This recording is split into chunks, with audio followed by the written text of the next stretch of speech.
there, thank you for joining me. The card that you see before you is a card that featured on my blog recently, and it's a card that I made in my Trash to Treasure post. Every 2 weeks I try to take something that perhaps I might normally throw away and turn it into something I'm going to give away on my blog, and this card will be given away on my third Trash to Treasure post. I'm going to show you how to make the denim fabric flower that's in the centre of the card on this video, and I'm also going to show you a really neat technique using acrylic paint to do an image transfer, which is how I got the toile fabric print onto my card. So the first step in making this card is transferring a inkjet printed image onto a piece of card using acrylic paint. I'm using white as the base of my print is white, and a piece of white card that's cut to the same size as my card front. I've also got a spare bit of card because I want to make a little tag to go onto the card as well with the same print on it. I found an image on the internet of some toile fabric that I liked, and I used my inkjet printer to print it onto a piece of scrap paper. They're actually old instructions from a class that I've run previously. The reason I've chosen to use this scrap paper is because this is a Trash to Treasure post, and I thought this would be one extra step. I'm using a bit of paper that I might normally have thrown away to do this image transfer technique. So taking some acrylic paint, now you're going to need to work quite quickly here.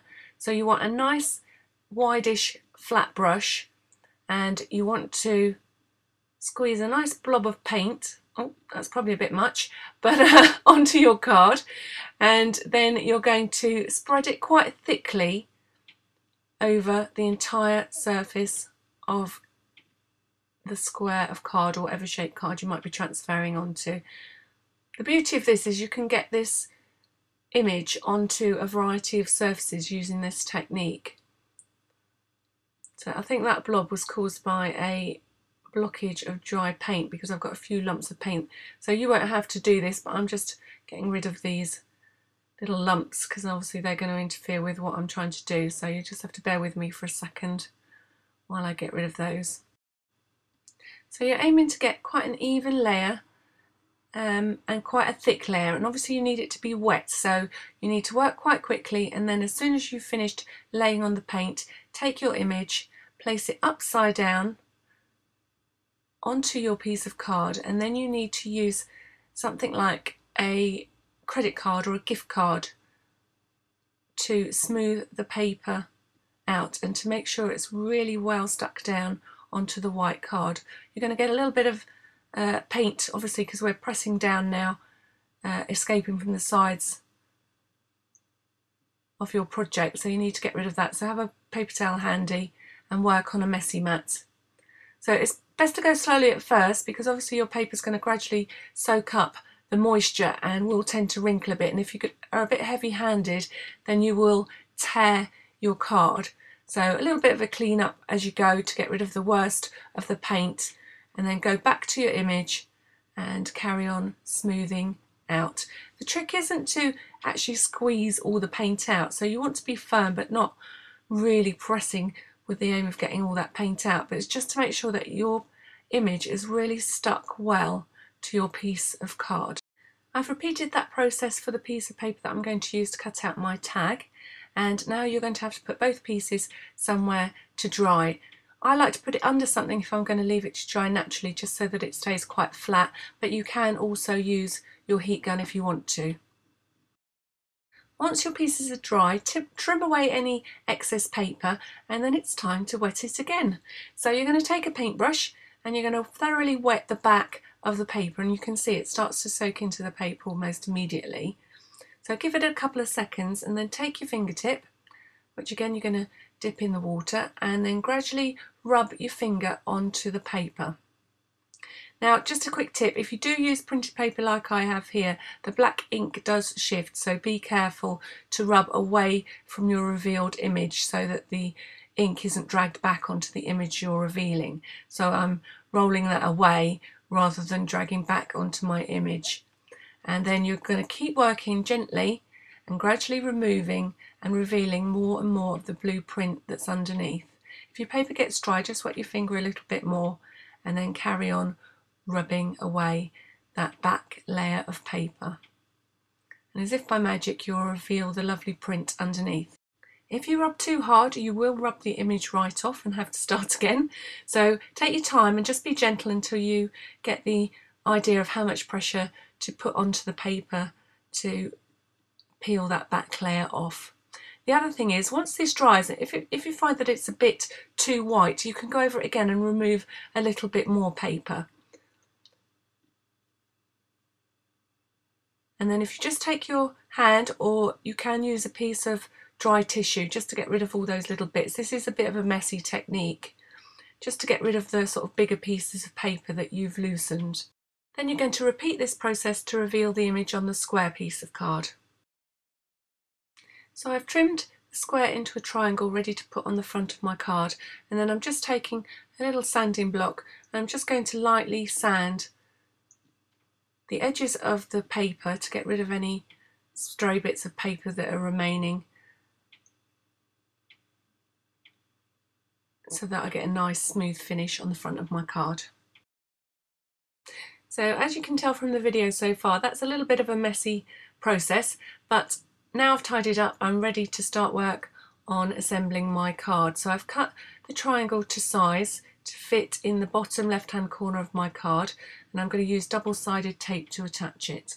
A bit later on I decided that I really wished that I'd inked the edges of this triangle piece, so I used chipped sapphire distress ink, and if you're going to do that, then you would want to do that now before you attach it to the front of your card.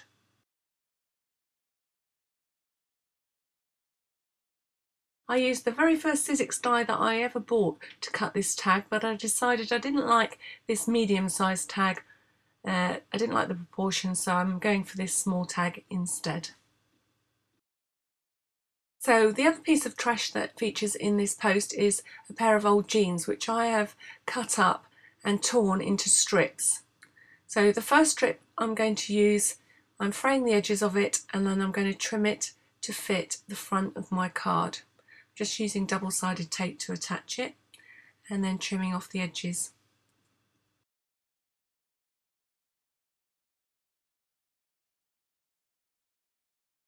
To make the fabric flower, you're going to take another strip of denim, roughly about 18 inches in length, and this time you're only going to fray one side because that's going to form the outside of the flower. When you're happy with the amount of fraying that you've got on the outside edge of your flower, then you're going to take your needle and run along the opposite edge, just a little way in, so that you're going to avoid your stitching fraying off your piece of fabric. You're going to do a small running stitch all the way along the length of the piece of fabric. When you get to the end of the strip, just pull your needle through and off the thread, so you leave the thread hanging. Then you're going to re-thread your needle with another piece of cotton. So remember to put a knot in the end of your cotton, and then we're going to take the end where you began stitching your gathering thread, and you're going to pull the gathers until you form a circle of fabric.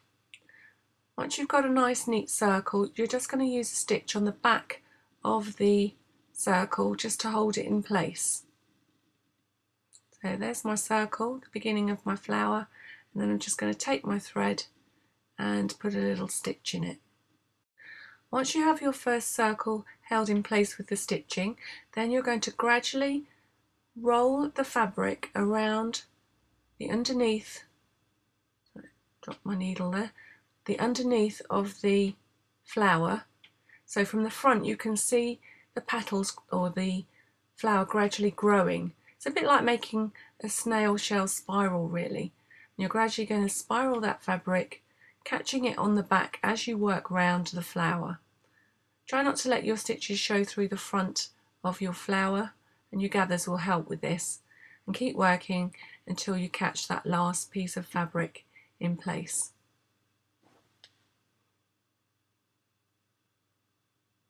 And then tie off your thread. So when your flower's at that stage, and this flower can be made in any fabric, you can attach something to the centre of the flower to finish it off. You could use a button.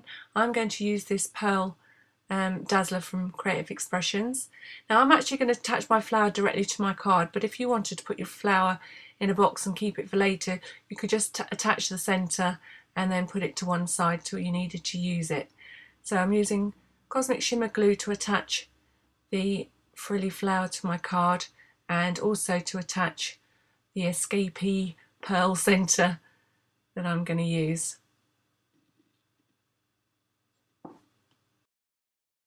I suggest that while you're letting this dry, you just put something, perhaps like a book, on top of the pearl until it sets nicely and is held firm to the card.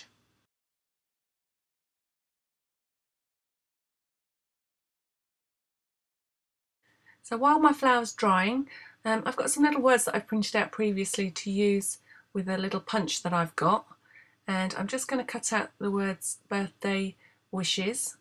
Just happen to be in navy blue. I've inked the edges of my tag and tied a little strip, a remnant strip of the denim in the top of the tag.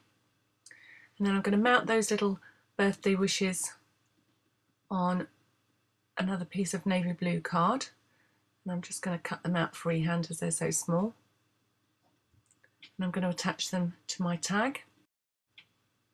Just adding a little bit of pearl bling next to the two word strips.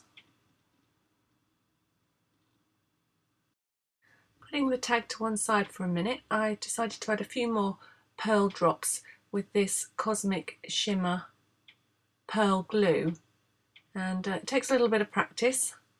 I'm going to give it a go, and then I'm going to dot it all the way around the edge of the navy blue triangle of my card, and then I need to put it to one side to dry before I can finish off. Once my pearls were dry, I did decide that I wanted to ink the edge of the tulle triangle, which I did with chipped sapphire. I printed out an inner using the same tulle print, which I'm going to attach to the centre of the card. So my centre is attached and my pearls are dry, so I'm just going to add the tag in position with a foam pad, and there we have the completed card and matching inner. You can use any kind of fabric to make these flowers, so it's quite a good way to recycle old strips of fabric you might have lying around. I used some white cotton sheeting on a class that I taught recently to show people how to make these flowers, and we stamped using a background stamp and some distress ink before we gathered up the strip of fabric to make the flower. If you fancy popping along to my blog, you'll see how I use the same acrylic paint technique to transfer the image onto this box. I've used some more of the flowers to decorate what has become the storage place for all these large flowers. And don't forget, if you've got smaller pieces of fabric, you could always use a die. I've used Tim Holt's Tattered Florals here to cut layers of denim flowers, and then I've layered them up with other flowers that I've bought. And again, there's some more of those Creative Expressions dazzlers in the centre. Thank you for joining me for this tutorial. I really hope that you give these two things a go. Try using acrylic paint to transfer images onto your projects, and use up all those scraps of fabric you've got lying around to make pretty flowers. Thank you for watching.